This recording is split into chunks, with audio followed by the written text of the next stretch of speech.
Olá pessoal, beleza? Nesse vídeo eu quero estar falando com vocês um pouco aqui sobre como foi o concurso para a Prefeitura de Nilópolis, né? Teve diversos cargos, mas a gente vai estar falando aqui sobre o cargo para professor de História. Foi um concurso bem concorrido, uma média aí de mais de 240 candidatos vaga.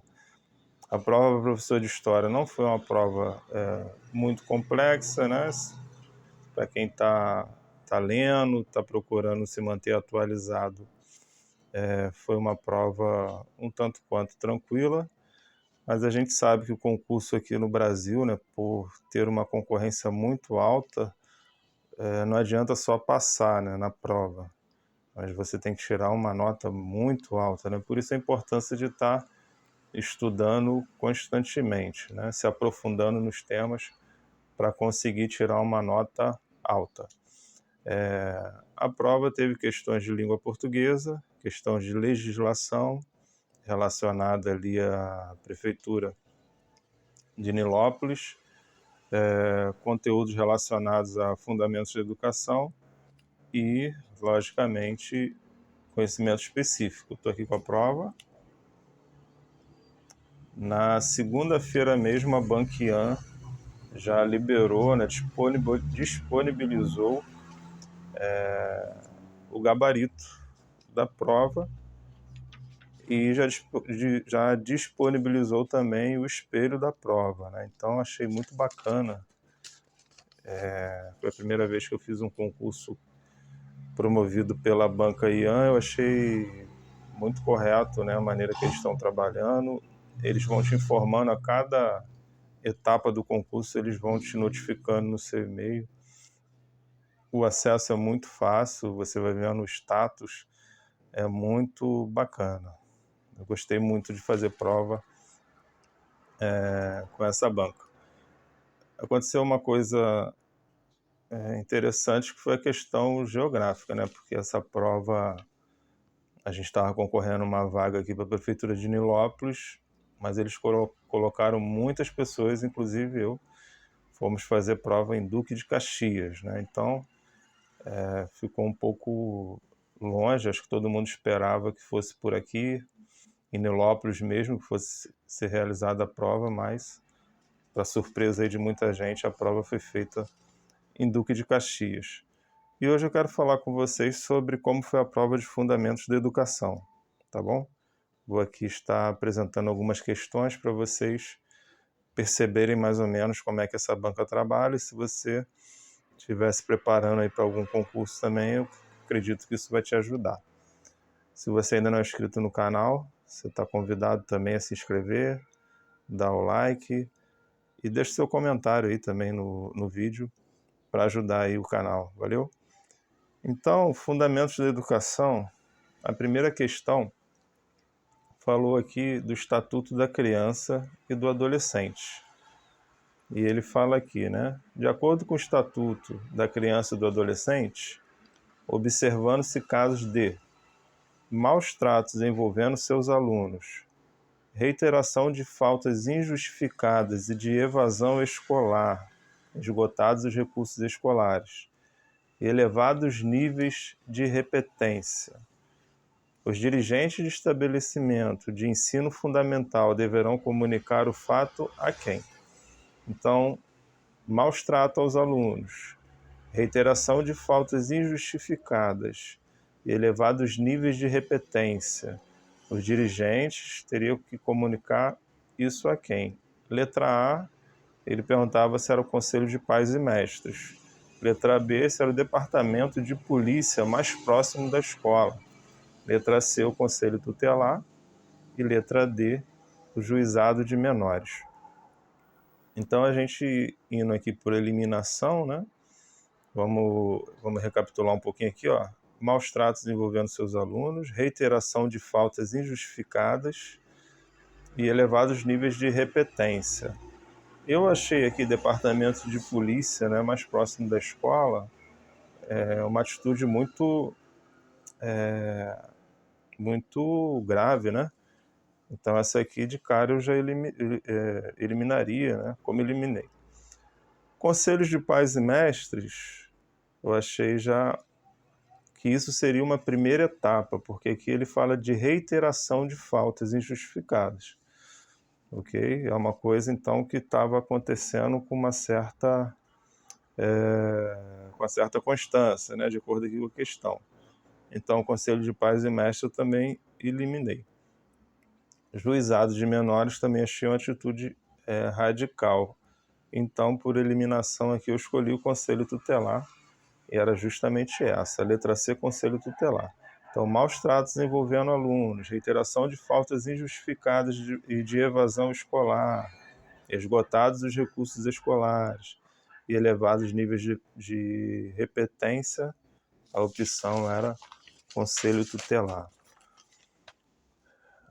A outra questão dizia o seguinte: segundo o comando da Lei Federal número 12.796, de 4 de abril de 2013, muitas vezes a gente não sabe a lei, né? Mas a gente tem que prestar bastante atenção no enunciado.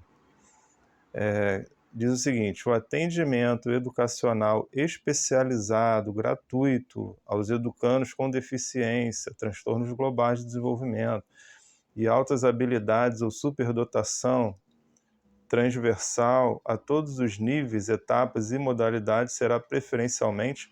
Então, sempre quando tiver uma questão envolvendo educandos com deficiência, transtornos globais de desenvolvimento e altas habilidades, né, superdotação e etc., por incrível que pareça, né, quando a gente começa a estudar um pouco assuntos relacionados à educação, à pedagogia, a gente começa a perceber que preferencialmente não é na rede de ensino especializado, né?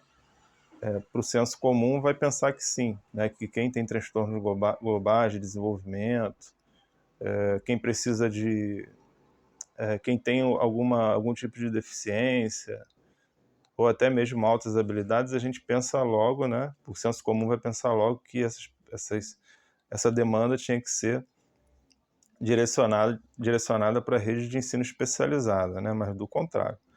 Então, aqui a letra A dizia na rede pública de ensino, né? A gente podia logo também pensar isso, né? Que é o atendimento educacional especializado, gratuito, né? Os educandos com deficiência ou transtornos globais, seria na rede pública de ensino aqui no enunciado está falando sobre atendimento gratuito.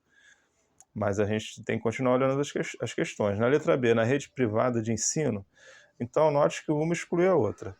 Se você escolhe a letra A, que seria na rede pública de ensino, você estaria excluindo a B, que era na rede privada de ensino. Se você escolhe a B, que era na rede privada de ensino, você estaria excluindo a A, que seria na rede pública de ensino.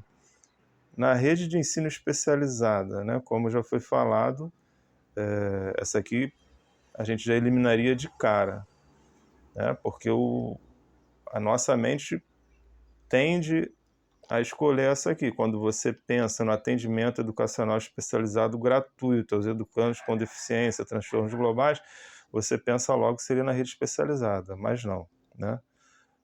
Aí a letra C seria na rede regular de ensino, e essa é a correta.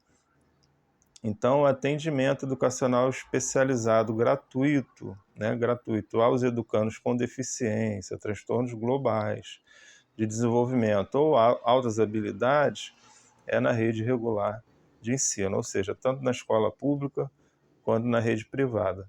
Ah, mas o aluno paga mensalidade. Ele paga mensalidade, mas se ele precisar de um atendimento especializado, por exemplo, com psicopedagogo, né, na escola particular, aquele atendimento vai ser gratuito. Então essa é a questão. Ele paga mensalidade, né, para estudar. Mas se ele precisar de um acompanhamento ali de um psicopedagogo, isso não vai poder ser cobrado por fora na escola, ok? Então aqui seria a letra C na rede regular de ensino. A Lei Brasileira, número 18, a Lei Brasileira de Inclusão, né, Lei número 13.146/15, define os produtos, equipamentos, dispositivos, recursos, metodologias, estratégias práticas e serviços que objetivem promover a funcionalidade relacionada à atividade e à participação da pessoa com deficiência ou com mobilidade reduzida, visando a sua autonomia, independência, qualidade de vida, inclusão social, como? Então aqui, gente, equipamentos, dispositivos, recursos, metodologias, estratégias, tudo para facilitar, né, a participação, a atividade e a participação da pessoa com deficiência, né, com mobilidade reduzida, e todas essas ferramentas aqui visando a independência e autonomia da pessoa com deficiência. Aí ele coloca aqui, a letra A, barreira funcional, me soou muito estranho isso, eu eliminei. Letra B, tecnologia assistiva ou ajuda técnica. Letra C, assistência funcional.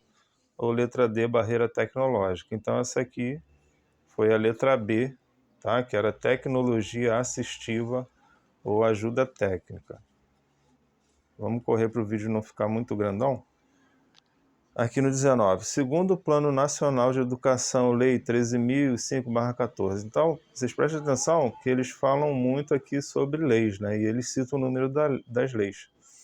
Tem que decorar, né, todas essas leis? Não necessariamente. O importante é você prestar atenção no enunciado e, né, se você lê os livros ou assistiu aulas relacionadas aqui aos fundamentos da educação, aulas de pedagogia, você, ao ler o enunciado, você vai lembrar daquilo que você estudou, mesmo que você não tenha decorado a lei. No enunciado, quando eles colocam aqui o número da lei, eles colocam o enunciado relacionado à lei, né? Pelo menos nesse concurso não houve nenhuma pegadinha no sentido deles colocarem o número da lei e um enunciado que não tinha relação com a lei, né? Aí foi tudo certinho aqui. Então, segundo o Plano Nacional de Educação, Lei 13.005/14, né, o Sistema Nacional de Avaliação da Educação Básica, coordenado pela União, em colaboração com os estados, o Distrito Federal e os municípios, constituirá de quê? Então, ele está perguntando aqui sobre a avaliação da educação básica. Basicamente, a gente tem que entender isso. Qual o objetivo do Sistema Nacional de Avaliação da Educação Básica? Então, a letra A é para ter fonte de informação para a avaliação da qualidade dos profissionais da educação que compõem as redes públicas de ensino em todas as esferas?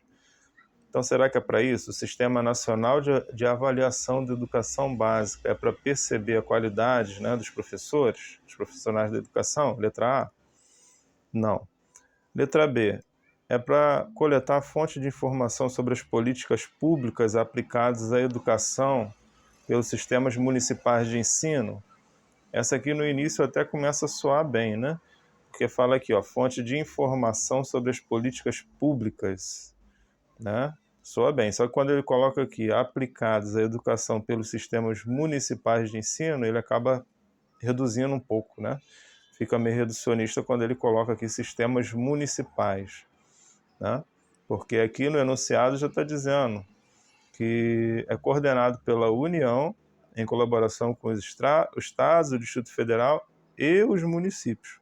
Então a gente percebe que é algo um pouco maior do que somente a questão da rede municipal. Letra C. Fonte de informação sobre a devida aplicação de recursos públicos como causa da elevação dos índices de aprendizagem em cada uma das esferas de educação nacional. Nessa aqui a gente poderia ficar meio que atraído por ela. Mas vem a letra D, que é a fonte de informação para a avaliação da qualidade da educação básica e para a orientação das políticas públicas desse nível de ensino. Então, essa aqui era a questão correta. Então, existe essa situação também de você, muitas vezes, ver questões que parte dela, né, tá correta. E aí você tem que ler todas as questões e perceber qual a questão responde melhor, né, aquela pergunta que está sendo colocada ali. Tá bom? 20. A respeito da oferta de educação básica para a população rural. Essa aqui também foi muito boa. Interessante que um dia antes de eu fazer esse concurso, Aliás, 2 dias antes, na sexta-feira eu estava ouvindo uma aula sobre essa questão aqui, e no domingo eu acabei fazendo a prova, né? Eu consegui acertar essa questão por ter ouvido essa aula. Que fala aqui, ó, a respeito da oferta de educação básica para a população rural. A Lei de Diretrizes e Bases da Educação Nacional, a LDB, orienta os sistemas de ensino a promover as adaptações necessárias à sua adequação às peculiaridades da vida rural e de cada região, destacando pontos entre os quais não consta. Então ele queria saber aqui qual era a questão errada, a opção errada. Mais uma vez, né, te falando aqui da necessidade de prestar bastante atenção no enunciado. Então ele está dizendo aqui, né, que a LDB já orienta o sistema de ensino a promover as adaptações necessárias à sua adequação às peculiaridades da vida rural, ou seja, já está tudo mastigado aqui, né?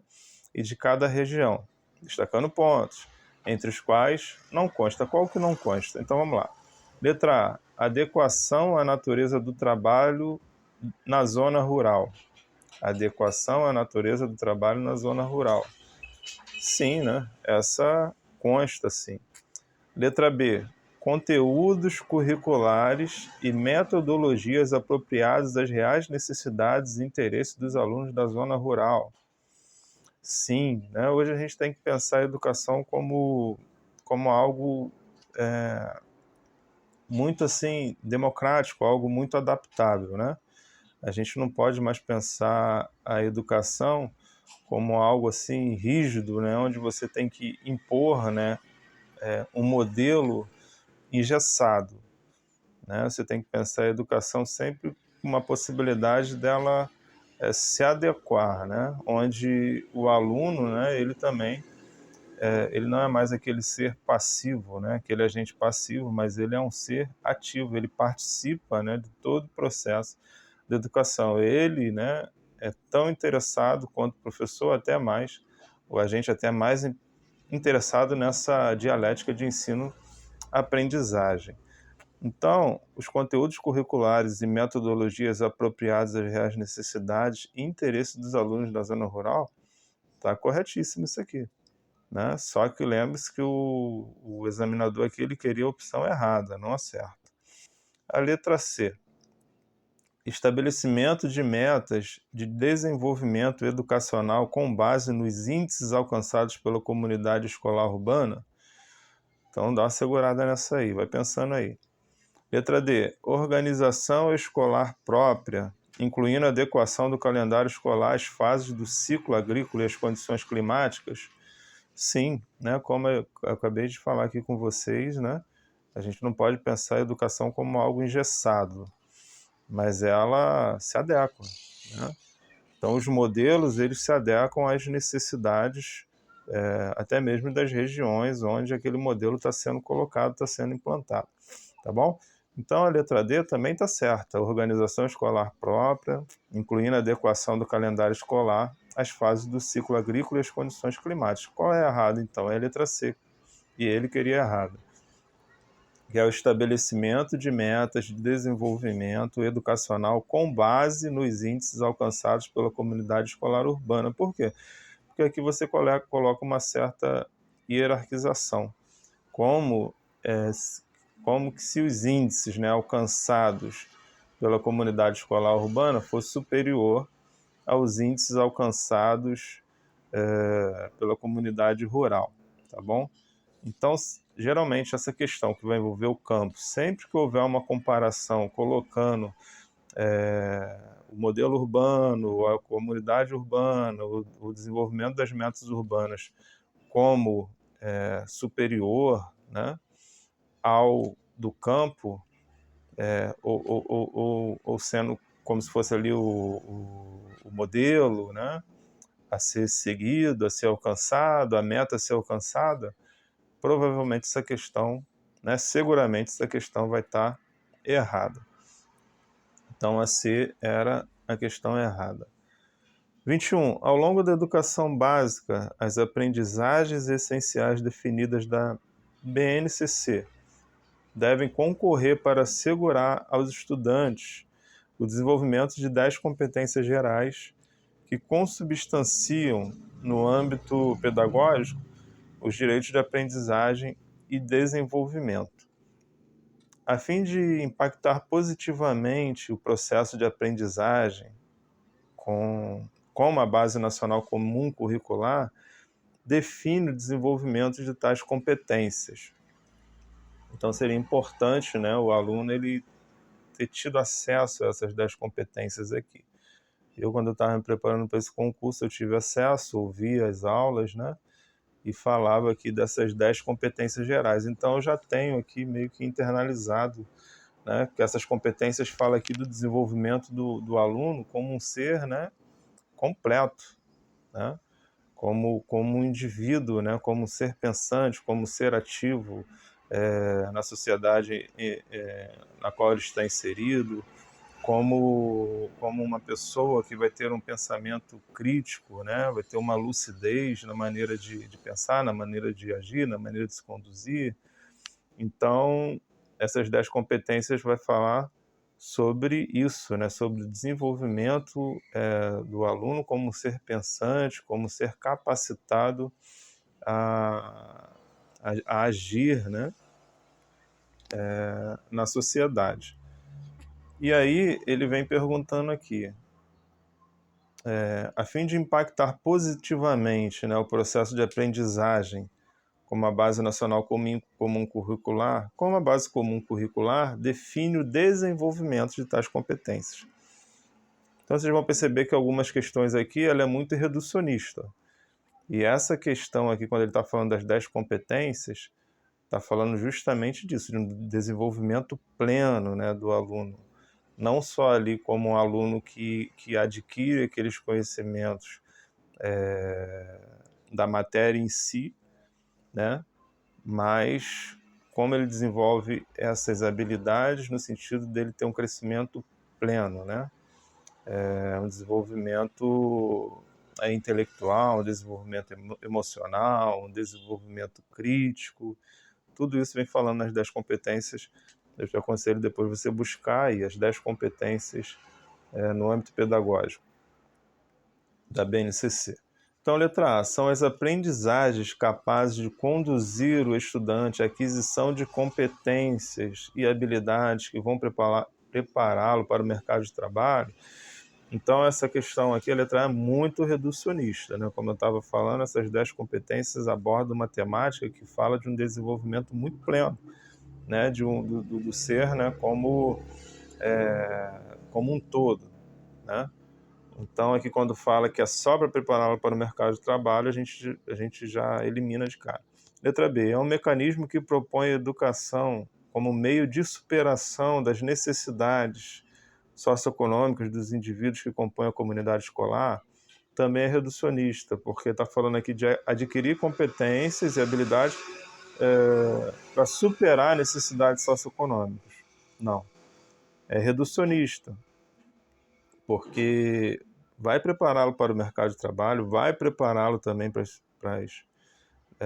que ele supra as necessidades socioeconômicas, mas não somente isso. É muito mais, vai muito além do que isso. É a aplicação de métodos aplicados à prática pedagógica para garantir ao estudante a aquisição de todo o conhecimento que o professor tem para transmitir, né? Isso aqui não precisa nem assim se alongar tanto comentando, né? É impossível isso. O conhecimento é uma troca, né? Vai sendo construído ao longo do tempo, cada um oferece um pouco. Não existe isso de adquirir todo o conhecimento que alguém adquire, porque cada um tem sua história.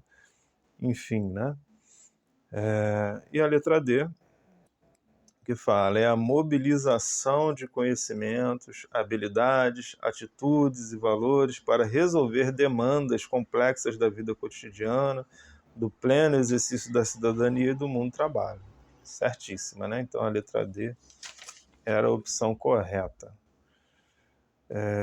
22. Etapas que correspondem aos diferentes momentos constitutivos do desenvolvimento educacional, segundo diretrizes curriculares nacionais gerais para a educação básica. Então, basicamente, isso aqui, essa questão era você saber as séries aqui que contém a educação básica, está contida na educação básica. Letra A, educação infantil, a pré-escola, o ensino fundamental. Então essa questão está errada, né? A pré-escola não está inserida aqui na educação básica. Educação infantil, ensino fundamental 1 e ensino fundamental 2, está incompleto. A letra C, o ensino fundamental, o ensino médio, o ensino superior. Não, o ensino superior não faz parte da educação básica.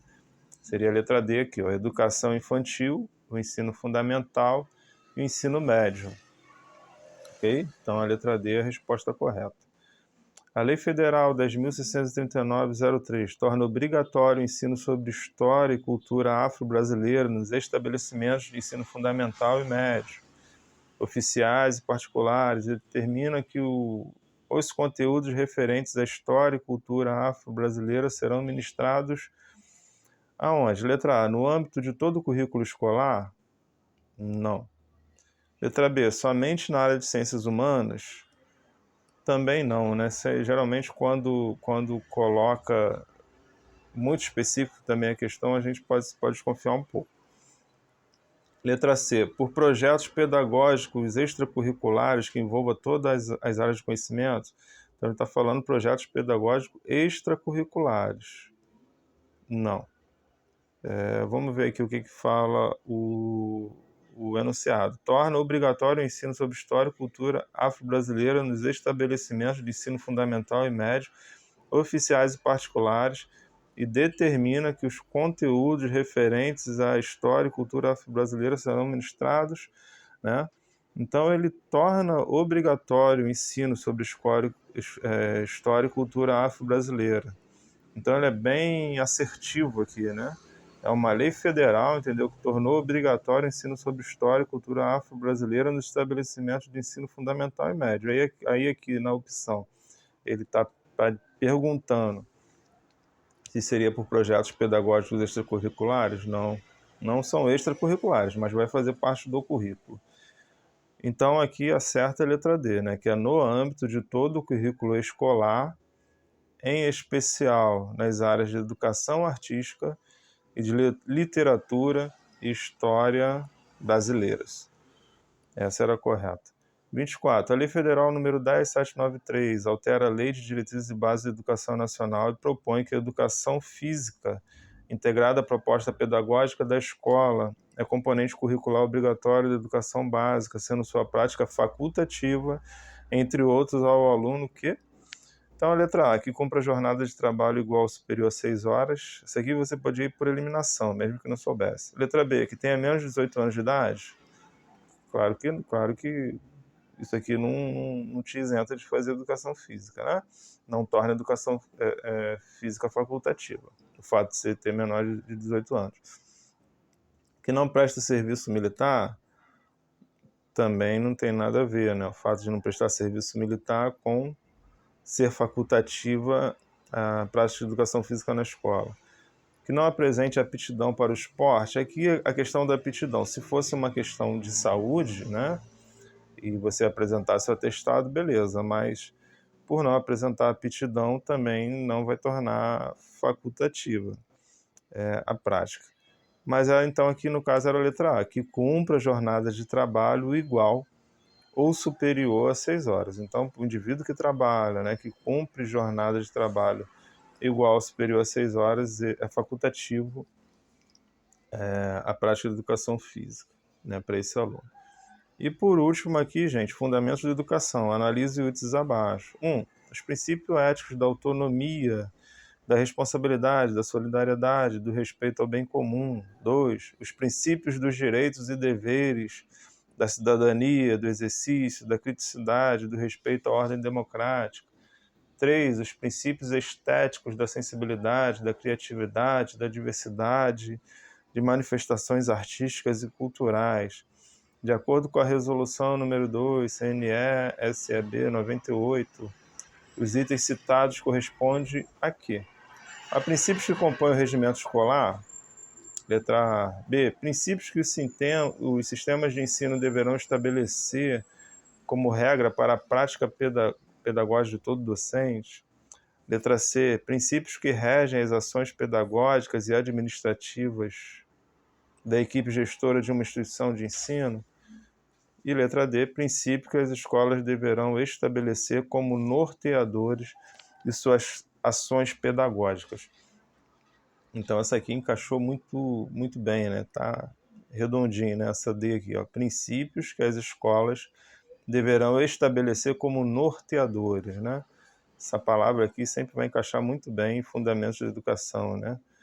Como norteadores de suas ações pedagógicas. Então essa era a questão correta. Então chegamos ao fim aí,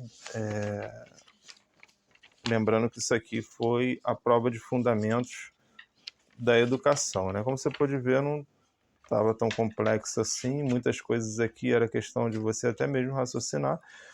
Para quem leu um pouquinho ou viu alguns vídeos relacionados a fundamentos da educação, não teve muita dificuldade para resolver aqui essa questão. Mais para frente a gente vai fazer o de conhecimentos específicos, né, que falou aqui sobre a nossa matéria aqui em questão, né, que é a matéria de história. Tá bom? Então fique atento, se você ainda não é inscrito, se inscreva, ative as notificações, que quando o vídeo sair aí da matéria de história, você ficar por dentro, tá bom? Te agradeço aí para você que chegou até aqui, e em breve nós estaremos aí gravando esse vídeo aqui falando sobre como foi a prova de história. Valeu? Até a próxima então, um abraço aí para vocês.